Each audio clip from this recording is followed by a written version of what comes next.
Bien, entonces ahora sí, vamos a dar inicio al encuentro de hoy con la conferencia sobre pedagogía de la mar. Hoy nos convoca la comunidad de prácticas de Florencia y el Caquetá, que está liderada por la Licenciatura en Educación Infantil, la Secretaría de Educación de Florencia, la Normal Superior y la Fundación IoT con su proyecto Río, Fuego y Aprendo, que está aquí en el territorio. Entonces, en el marco de las acciones y de los procesos que estamos adelantando, pues buscamos en esta noche generar una reflexión desde nuestra práctica profesional para el desarrollo infantil de los niños que tenemos en la región y también en el territorio colombiano. Y a partir de allí, pues escuchar los saberes y conocimientos del doctor Carlos Alberto Gómez, quien nos comparte hoy de qué se trata la pedagogía de la mar y pues en ese sentido en el contexto de la educación infantil. Entonces, sea bienvenido, profesor. Es PG en filosofía, es ingeniero civil, es especialista en literatura, es especialista en educación moral y cívica, obtuvo premios a mejor participante en educación de la Universidad Iberoamérica de México, fue becado por la Fundación Carolina del Gobierno Español, realizó estudios con el doctor Humberto Maturana en Santiago de Chile, es profesor fundador de la institución universitaria de Envigado, es fundador del programa de psicología de la misma universidad, es autor principal del modelo pedagógico dialógico, eh, y se desempeña como profesor tiempo completo de la misma universidad. Actualmente es coordinador del Centro de Pensamiento Pedagógico de la Secretaría Municipal de Envigado, en representación de la universidad. Entonces, bienvenido, profesor. Gracias por aceptar la invitación hoy a compartir sus conocimientos con nosotros. Muchas gracias, Angélica. Voy a activar mi cámara. Esperen un instante. Muy bien. Bueno, un saludo muy especial, Angélica. Muchas gracias por la invitación. Un saludo muy especial a los profesores y estudiantes asistentes. También a quienes van a presenciar la grabación de manera asincrónica. Bueno, muy bien. El propósito del encuentro del día de hoy es como compartir como unas generalidades acerca de una construcción que vengo desarrollando desde hace aproximadamente 20 años, que denomino Pedagogía del Amor para una transformación cultural profunda de emocionalidad y de mentalidad en Colombia. Como todo parte de la historia personal, de las inquietudes que a uno le acompañan, para hablar de la pedagogía del amor, me debo remitir a los momentos de fundación de la universidad. La institución universitaria de Envigado tiene 26 años de existencia. Hace 26 años tuve la oportunidad de ocupar el lugar de profesor del Departamento de Humanidades y de asumir la coordinación de la jefatura del área correspondiente. En ese sentido, a mí me asaltó como una inquietud. Qué tan bueno que del municipio de Envigado, a través de su universidad, saliese una propuesta bien fundamentada filosóficamente, antropológicamente, epistemológicamente, una propuesta de carácter pedagógico que pudiera contribuir a la transformación de la situación social y cultural que vivimos en Colombia. Hace 30 años estamos viviendo más o menos el mismo clima que actualmente. Violencia generalizada, relaciones mediadas por la agresión, la presencia de la emoción del miedo, mucha competencia, conflictos, grupos armados, etcétera, desplazamiento, etcétera. Entonces, ese fue, digámoslo, esa fue la inquietud que me acompañó en ese momento. Desde ese punto de vista, entonces, opté por formular un proyecto pedagógico alrededor de la categoría de lo dialógico, muy de la mano del pensamiento complejo de Edgar Morin. Eh, porque empecé a hacer esta construcción pedagógica alrededor de esta categoría de lo dialógico. Porque descubrí que en nuestro medio académico y en nuestra cultura somos muy dados a pensar en términos dicotómicos y en términos dialécticos, ¿cierto? En términos dicotómicos estamos pensando cada que planteamos discusiones en las que hay que elegir entre un factor u otro, ¿cierto? Eso es un modo de pensamiento dicotómico, o blanco o negro, o bueno o malo, etcétera, ¿cierto? Y también pensamos mucho en términos dialécticos. Pensar en términos dialécticos significa estar pensando en contra de, digámoslo en ese sentido, en contra de. Pero cuando una cultura se habitúa a pensar en términos dicotómicos, esto, o en términos dialécticos, esto contra esto, evidentemente que se abren las puertas para que los conflictos se multipliquen. Y efectivamente nuestra cultura es una cultura muy, muy conflictiva. Bien, entonces, quienes me escuchan saben que el pensamiento complejo tiene varios principios y uno de ellos es el principio dialógico. Y el principio dialógico nos invita a encontrar la relación o el complemento entre elementos que son aparentemente absolutamente opuestos. Eh, por ejemplo, si el día y la noche desde el pensamiento dicotómico se separan absolutamente, desde el pensamiento dialógico se busca la relación entre esos dos elementos. Y cuando nosotros contemplamos los fenómenos que dan lugar al surgimiento de lo que llamamos día y noche, podemos encontrar que efectivamente el día va tras la noche y la noche va tras el día, por decir pues como cualquier cosa, ¿cierto? Entonces empezamos a promover ese pensamiento dialógico que busca la relación entre los elementos que son aparentemente absolutamente opuestos. Va a colocar un ejemplo desde el punto de vista del conflicto que vivimos en nuestro país. Si hablamos de un ejército ilegal como los paramilitares, si hablamos de un ejército ilegal como los de la guerrilla, evidentemente vamos a decir que son ejércitos absolutamente y grupos absolutamente opuestos.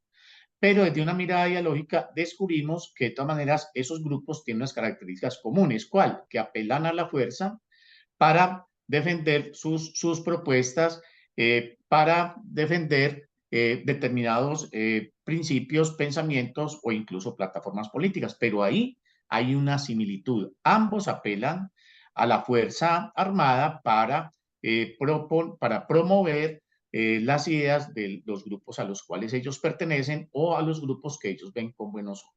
Bien, entonces empezamos con el pensamiento dialógico. Entonces, el pensamiento dialógico referido a la condición humana, ustedes saben que nos lleva a reconocer que los seres humanos somos seres multidimensionales, que somos seres biológicos, somos seres sociales, somos seres culturales, y de ahí se abre la posibilidad de que habitemos, de que generemos y habitemos diferentes mundos. Bien, desde el punto de vista dicotómico, yo he encontrado que en las ciencias sociales y humanas muchas veces se presenta una confrontación en cuanto a determinar cuáles de esas dimensiones que nos constituyen son las que priman, ¿cierto? Entonces hay unas disciplinas que dicen que lo biológico prima en nosotros sobre la cultura. Otras disciplinas afirman que la cultura prima sobre lo biológico en relación con la definición de nuestro ser. Desde el punto de vista dialógico, entonces eso me llevó simplemente a reconocer que nosotros somos seres, tanto biológicos como culturales. Desde ese punto de vista, me gusta afirmar que los seres humanos somos seres 100% biológicos. 100% biológicos. Somos 100% seres vivos. Somos 100% mamíferos. Pero también debemos decir que simultáneamente somos 100% seres culturales. 100% la cultura va determinando en nosotros muchos aspectos, como el idioma que hablamos, la identidad de género que asumimos, los valores, las prácticas, las costumbres, la gesticulación, la misma entonación que tenemos se desprende de un vivir cultural. Entonces, empezamos con la promoción de un modelo pedagógico dialógico, por lo que les estoy diciendo, ¿cierto? Para tratar de desestimar, de rebajar, de contener, es la palabra específica, de contener ese hábito que tenemos nosotros tan arraigados de pensar dicotómicamente o dialécticamente, esto o lo otro, esto contra lo otro, para promover una forma de pensamiento que nos lleva a asumir una postura más reflexiva y más analítica. Muy bien.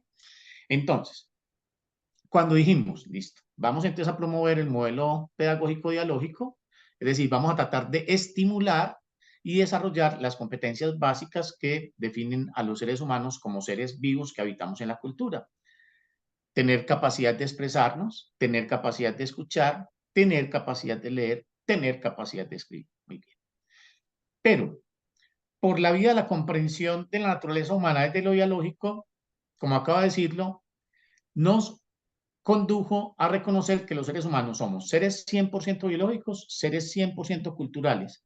Es decir, que no hay un combate entre lo biológico y lo cultural, que la cultura es un fenómeno que se desprende del desarrollo de nuestro vivir. Para decirlo de una manera sintética, nos condujo a afirmar que los seres humanos somos fruto de una biología que nos permite la aventura del vivir cultural, que nos permite el vivir cultural, y que los seres humanos, a medida que vamos desarrollando un vivir cultural específico, ese vivir va modificando nuestra biología. Dicho de una manera más sintética, somos el fruto de una biología que nos permite el vivir cultural y a su vez el vivir cultural va modificando permanentemente nuestra biología. Y eso lo podemos constatar en nuestro vivir, en nuestros niños, en nuestros infantes, etcétera. Vamos notando que el tipo de vivir cultural que vamos adoptando va incidiendo en nuestra biología.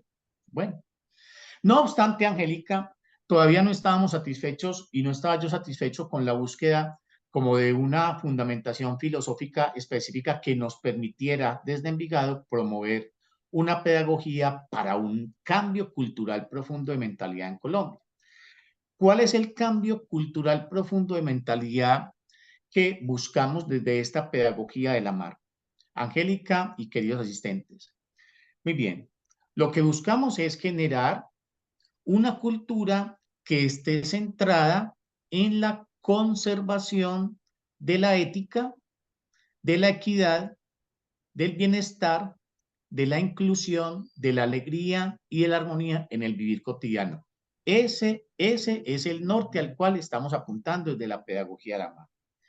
Que logremos gestar unas culturas, y atención Angélica, que este punto me parece que es importante, que seamos capaces de gestar, de generar unas culturas en nuestros hogares y en nuestras aulas de clase en las que nuestros estudiantes, al ser indagados por el tipo de experiencia y de vivencia que vivieron con los padres y con los docentes en los hogares y en las aulas de clase, puedan expresar que efectivamente ellos sintieron que eran incluidos, que eran tratados de una manera equitativa, que eran tratados con respeto, que se generó bienestar, que se generó alegría y que se generó armonía en ese encuentro pedagógico.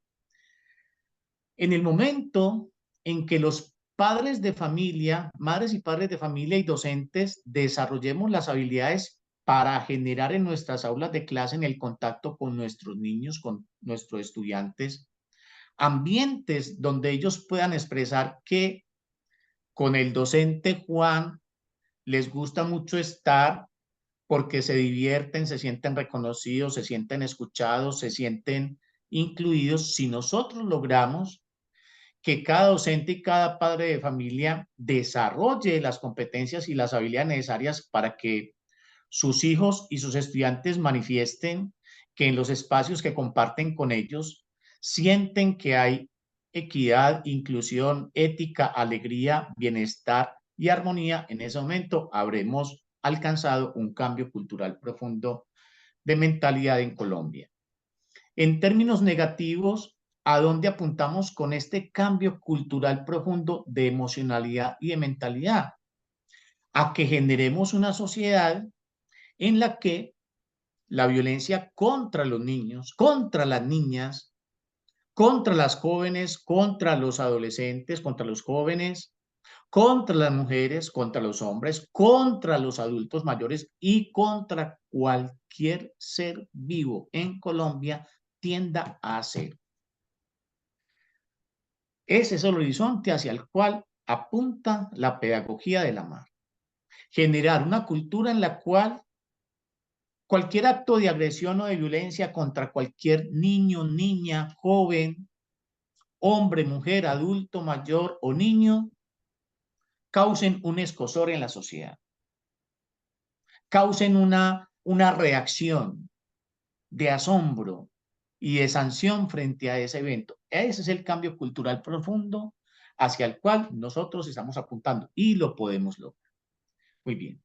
¿Por qué puedo decir yo que podemos lograr este cambio cultural? Porque algunos de quienes me escuchan pueden estar pensando que eso es una utopía, que es utópico, que es irrealizable. Pensar en una Colombia en la cual cualquier acto de agresión o de violencia contra cualquiera de los actores que acabo de mencionar se vuelva o produzca mejor un escándalo y un escozón en la ciudadanía. Se puede lograr. ¿Por qué puedo decir que lo puedo lograr? Porque en la búsqueda de construcción de esta propuesta desde Envigado para la Nación, me encontré con un personaje llamado Humberto Maturana, un biólogo chileno que hace una reflexión acerca de la condición humana a partir de unos hallazgos que él encontró a partir de estudiar la percepción de los seres vivos y después de haber encontrado una solución interesante a esa pregunta, se dedicó a llevar sus consecuencias a la comprensión de la condición humana. Muy bien. En el transcurso de esta construcción me encontré en algún momento con una entrevista que le formularon a este biólogo chileno. La periodista le pregunta al biólogo chileno si él cree en Dios. La respuesta de él a mí me llamó la atención. Él simplemente dijo, mira, el que cree duda. Yo sencillamente vivo en el reino de Dios. Esa respuesta me pareció interesante. ¿Usted cree en Dios? Mira, el que cree duda. Yo sencillamente vivo en el reino de Dios. La periodista volvió y le interrogó y le dijo, bueno, ¿y usted por qué dice que vive en el reino de Dios? Y él dijo, bueno, porque el Maestro Jesús dijo que el reino de Dios quedaba en el amor y yo siempre vivo en el amor. Eso me llamó más la atención, porque en mi experiencia de vida no había escuchado nunca a alguna persona, algún ser humano que dijese que vivía siempre en el amor. Y tampoco había logrado observar a alguna persona que viviera siempre en el amor. Eh, Ni mis parientes, ni mis educadores, ni las personas, digamos, lo que causaban más admiración en mí, satisfacían esa condición. Ninguna de ellas yo veía que viviera siempre en el amor. Cuando este biólogo dice, yo siempre vivo en el amor, la periodista vuelve y le pregunta, venga, doctor, pero eso no es un poco como soberbio. Y la respuesta de él se me hizo más interesante. Él dijo, no, mira, lo que pasa es que yo como ser vivo soy un mamífero y conté con la fortuna de que mi mamá no me enseñó a agredir. yo sencillamente soy un buen mamífero y los mamíferos somos inclinados a vivir en el amor y en el juego. Sencillamente, en mi caso, conté con la fortuna de que tuve una mamá que no me enseñó a agredir. Bien, ¿por qué cuento esta entrevista? Porque esta entrevista fue como el detonante para que emprendiera, digámoslo, la tarea de hacer la construcción que en este momento tiene por título Pedagogía del Amor para una transformación cultural profunda de emocionalidad y de mentalidad en Colombia. En este momento les estoy compartiendo el libro que resume esta propuesta que fue editado a comienzos de este año. Muy bien. Entonces, ¿qué fue lo que expresó el maestro Humberto Maturana en esa entrevista? Algo que tiene mucho fondo. Él dice, yo vivo siempre en el amor. Sencillamente, soy un buen mamífero. A los mamíferos nos gusta vivir en el amor y en el juego y simplemente yo conté con la suerte de haber tenido una mamá que no me enseñó a agredir. Es decir, en esa entrevista el biólogo chileno estaba diciendo, en otras palabras, que los seres humanos constitutivamente somos seres amorosos y que en el devenir histórico de nuestra especie humana generamos una cultura en la cual el cultivo de las emociones del dominio, del control, de la imposición, de la competencia que conducen a la lucha y a la guerra crecieron de una manera desmedida. En otras palabras, lo que dijo el biólogo chileno fue, los seres humanos constitutivamente somos seres amorosos, pero hemos generado una cultura que nos enseña a vivir en la agresión. Bien, entonces cuando escuché eso dije, bueno, aquí yo estoy encontrando un reparto alternativo al que se me ha compartido de una manera prácticamente repetida en los espacios académicos que yo he habitado.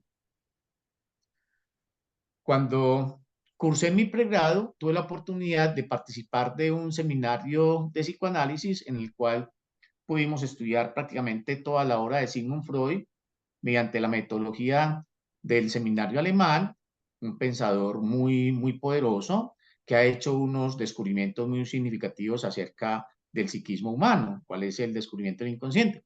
Pero en la explicación que da Sigmund Freud del psiquismo humano, es claro que la posibilidad de vivir en el amor y en la armonía prácticamente queda cancelada. Sigmund Freud parte del hecho de que los seres humanos siempre hemos vivido prácticamente en culturas patriarcales. De ahí que la explicación del psiquismo se fundamenta en la primacía del nombre del padre, en la primacía de la figura del padre como un eje articulador del núcleo familiar humano. Desde el punto de vista de la explicación de Sigmund Freud acerca del psiquismo humano, debemos reconocer que él afirma que el trasfondo psíquico del inconsciente es agresivo o tanático, ¿cierto? Afirma Sigmund Freud. Muy bien. Lo que encontré en Humberto Maturana fue un reparto alternativo. En Humberto Maturana estamos partiendo de la idea de que los seres humanos no fuimos seres toscos, seres violentos, seres agresivos y seres conflictivos desde el origen de la especie. Y esta es una proposición que marca una diferencia notable frente a las explicaciones sobre la condición humana que se han promovido en Occidente por una razón. Porque la historia de Occidente que nosotros conocemos es la historia patriarcal del hombre occidental. Muy bien. Entonces, de todas maneras, a mí me quedaron ciertas dudas cuando Humberto Maturana hace ese planteamiento en la medida que va en contravía de unas ideas que tenía yo muy arraigadas. De todas maneras, me hizo mucho sentido. El ser humano es un ser amoroso constitutivamente, y es en el desarrollo de su historia evolutiva donde ha surgido una cultura patriarcal que conduce al cultivo excesivo de las emociones del dominio, de las emociones del control, que a la postre generan competencia, que a la postre generan lucha y que a la postre generan guerra. Bien, como un elemento que contribuyó a aceptar esa explicación de la condición humana de Humberto Maturana, me encontré con una antropóloga lituana llamada Marija Gimbutas. Ella tiene un libro que se llama Dioses y Diosas de la Vieja Europa. Ella se dedicó a hacer unas investigaciones arqueológicas a la altura de la Vieja Europa. La Vieja Europa queda a la altura de los Balcanes, queda más o menos entre Europa y Asia. Ella descubrió la existencia de 7 ciudades entre el año 7000 y el año 3500 que le indicaban que los habitantes de estas culturas habían vivido en un contexto social incluyente, equitativo, colaborativo y armónico, tal cual, afirmo yo, es la propuesta de la pedagogía de la mano. Encontró vestigios de 7 ciudades que tenían entre 10.000 y 20.000 habitantes, en las que no habían vestigios de guerras. No encontraron elementos bélicos como adornos, lo cual es muy común en las culturas patriarcales. Prácticamente en todos nuestros hogares tenemos elementos que proceden del mundo bélico. Tenemos escudos, tenemos espadas, a veces hay personas que tienen proyectiles que utilizan como pisapapeles, granadas, gorras camufladas, etc. Los vestigios de estas ciudades no presentaron, no exhibieron ningún elemento bélico como adorno. Estas ciudades eran ubicadas a la orilla de los ríos, no tenían fortificaciones, no tenían murallas. Las tumbas entre los hombres no presentaban grandes diferencias. Las tumbas de las mujeres entre sí tampoco presentaban grandes diferencias. Y lo mismo ocurría al comparar las tumbas de los hombres con las tumbas de las mujeres. Ustedes saben que cuando tenemos una sociedad que tiene una jerarquía social muy marcada, esa jerarquía se expresa también en las tumbas. Se expresan a través de los ritos, se expresan a través de los adornos con los cuales se adornan los féretros de unos o de otros. En estas culturas no se encontraron esas diferencias. Es decir, el descubrimiento de esta antropóloga Marija Gimbutas me